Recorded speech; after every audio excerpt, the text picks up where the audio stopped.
Hello everyone, welcome to my YouTube channel.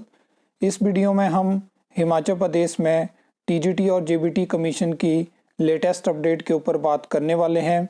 उससे पहले आप ये खबर देख सकते हो कि हिमाचल में 127 स्कूल ऐसे हैं जहां पे कोई भी टीचर नहीं है और इस टाइम पे ज़रूरत है कि हिमाचल के स्कूलों में जो है वो टीजीटी जेबीटी कमीशन के माध्यम से रिक्रूटमेंट करी जाए। लेकिन 2 सालों में हिमाचल में जो वर्तमान सरकार है वो भर्ती नहीं कर पाई है। लगातार यहाँ पे बातें करी जाती हैं कि शिक्षा की गुणवत्ता में सुधार होगा, लेकिन जब ऐसे स्कूल हैं जहाँ पे कोई टीचर ही नहीं है तो किस तरह से यहाँ पे जो है वो सुधार होगा। लगातार बात चल रही है कि 2800 जो बात हो रही है कि टीजीटी जेबीटी कमीशन के माध्यम से पद भरे जाएंगे और उसके मतलब जो जानकारी है डिस्ट्रिक्ट वाइज मैंने आपको जो डिटेल है वो बताई है, अलग अलग वीडियो के माध्यम से मैंने आपके साथ शेयर करी है। अब ये पिछले कल की खबर है जहाँ पे हिमाचल के जो शिक्षा मंत्री हैं उन्होंने कहा है कि जो फाइल है वो आयोग को भेज दी है।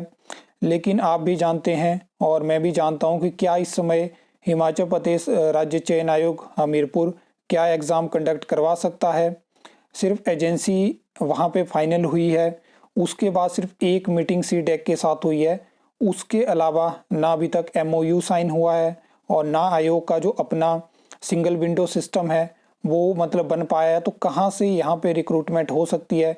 सीधी बात है, जो है वो धर्मशाला बोर्ड ये कमीशन नहीं करवाएगा, पब्लिक सर्विस कमीशन ये कमीशन नहीं करवाएगा। तो एट द एंड सरकार के पास सिर्फ यही था कि राज्य चयन आयोग हमीरपुर के माध्यम से कमीशन हो सकता था, लेकिन इस टाइम पे आयोग जो है वो एग्ज़ाम कंडक्ट नहीं करवा सकता है।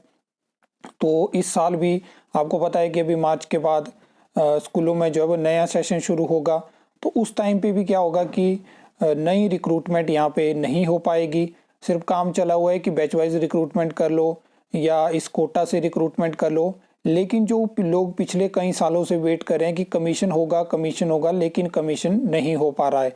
यहाँ पे क्या है कि अब आप देख लो कि इस साल भी हर साल हमें रिटायरमेंट देखने को मिलती हैं। अब 127 स्कूल ऐसे हैं जहाँ पे कोई टीचर ही नहीं है, डेपुटेशन पे वहाँ पे टीचर भेजे जाते हैं।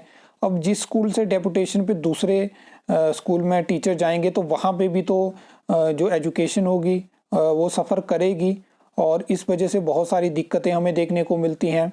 अभी और स्कूल इस साल बंद होंगे तो उस वजह से क्या है कि कहीं ना कहीं बहुत सारी चीज़ें हमें देखने को मिली हैं। लेकिन मेन फोकस है कि अभी ये कमीशन निकाला जाए और रिक्रूटमेंट करी जाए, चाहे ट्राइबल एरिया में रिक्रूटमेंट करी जाए, जहाँ जहाँ पे टीचर्स नहीं है वहाँ पे रिक्रूटमेंट करी जाए ताकि जो वहाँ पे बच्चे हैं उनको एजुकेशन मिल पाए। और इसमें एक चीज़ मैं आपको बताना चाहता हूँ कि जिस तरह से काम चला हुआ है तो मुझे तो नहीं लगता है कि इस साल भी ये रिक्रूटमेंट हो पाएगी, क्योंकि मतलब क्या है कि राज्य चयन आयोग अभी देखो सिंगल विंडो सिस्टम होगा, एमओयू साइन होगा, फिर वहाँ पे भी आपको याद होगा कि सरकार का यहाँ पे कहना है कि जो सीडेक है वो एग्ज़ाम कंडक्ट करवाएगी। तो वो एग्ज़ाम होने चाहिए जैसे गवर्नमेंट स्कूल है या कोई गवर्नमेंट आईटीआई है या गवर्नमेंट कॉलेज है, वहाँ पे जो है वो एग्ज़ाम कंडक्ट करवाने होंगे सीडेक को। ठीक है, अब उनको भी देखना है कि उनके पास कितने सिस्टम बनेंगे और 5-6 हज़ार से ज़्यादा यहाँ पे मुझे नहीं लगता कि एग्ज़ाम कंडक्ट हो सकता है एक साथ इतने लोगों का। अब कुछ ऐसे एग्ज़ाम होते हैं जैसे कि कमीशन आपको पता है कि 30,000 के आसपास कैंडिडेट या इससे ज़्यादा भी इसमें अप्लाई कर सकते हैं, JOIT हो गया। तो यहाँ पे किस तरह से एग्ज़ाम कंडक्ट, बहुत ज़्यादा यहाँ पे आगे दिक्कतें हमें देखने को मिलेंगी।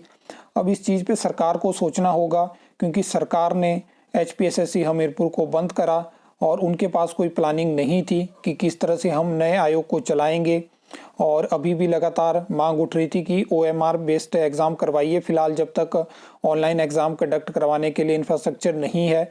लेकिन उसको भी सरकार नहीं चाहती है, उनके दिमाग में है कि कहीं ना कहीं हम ऑनलाइन ही एग्ज़ाम कंडक्ट करवाएंगे, फिर चाहे इंफ्रास्ट्रक्चर हो चाहे ना हो, चाहे एग्ज़ाम पूरे 5 साल में कंडक्ट हो ना चाहे ना हो, उनको कोई फ़र्क नहीं है। अब आप भी ज़रूर बताना कि आपको क्या लगता है, कि आप वेट कर रहे हो। आई होप आपको वीडियो अच्छी लगी होगी, इन्फॉर्मेटिव लगी होगी। तो वीडियो को लाइक कमेंट शेयर कर सकते हो, चैनल को सब्सक्राइब कर सकते हो फॉर द न्यू अपडेट्स के लिए।